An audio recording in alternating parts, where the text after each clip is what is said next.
Om 1:04 komt bij de kustwacht de melding binnen dat 120 kilometer boven Skylge 2 mensen aan boord zijn binnen.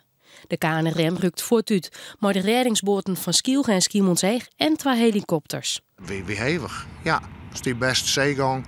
En hoe verder we naar boeten gaan, want dat haast mijn zuidwestenwind, hoe verder als van de wal komt, hoe heger de zee komt.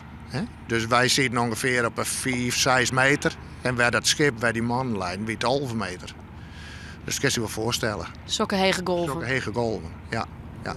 Als de reddingsboten heel wijs binnen, krijgt de koning Willem I problemen. Ze hadden er toch nog maar de helft van het vermogen. Voor de eigen veiligheid werd besletten weer om te keren. Wie drok, wie een protte schepen, ja, dan mag je met zulke toestanden dat mag je net waan. Dan mag je zelf zeggen van ja, het is hartstikke jammer. Van je bent ergens vooruit, en dat wil je graag. En de helikopters winnen en die zeiden net, jongen, je is dit 1,5 meter zeegang voordat die jongens hier zijn. Dat wordt nog uren, ja. Dan wordt het wel heel iets dat zulke mensen nog overleven. Hè? De reddingsboot is in de haven van Lauwerzee gerepareerd. De opvarenden van het Britse schip de Timberland binnen na uren ziekjen voelt terug een helikopter. Een van de drinkelingen is uit het water hellen. Hij wie verstoorn.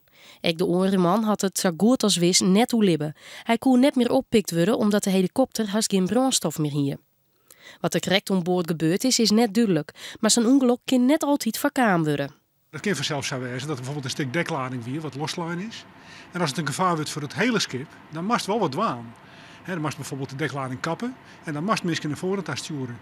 En dan zwargt er wel voor dat ze natuurlijk reddingvesten onder hebben enzovoort, maar dan mag het wel eens dwaan. Het zielskip Andromeda kreeg midden op zee motorproblemen. De opvarenden binnen mooi een helikopter van boord hellen. Maar als het waar de zee op, liep het een groot risico. Het kan zo wezen dat ook krijgt die zwarmwaarschuwing, dat is net meer naar de kust tagging kist. Wij leren een zeeman komst in het zwarmgebied, dan gist hij in elk geval net naar de kust staan. Waarom net? Nou, omdat het juist bij de kust is het gevaarlijkst. Daar rennen de golfheegtes op, daar heeft grondzeeën, daar mag manoeuvreren in nauw vaarwater. Wilst er midden op zee, natuurlijk heeft grote golven en grauwe golven, maar ze willen lang en net zo gevaarlijk. Van de middag is het schip Burgen terug rederij Noordgat van Skylge.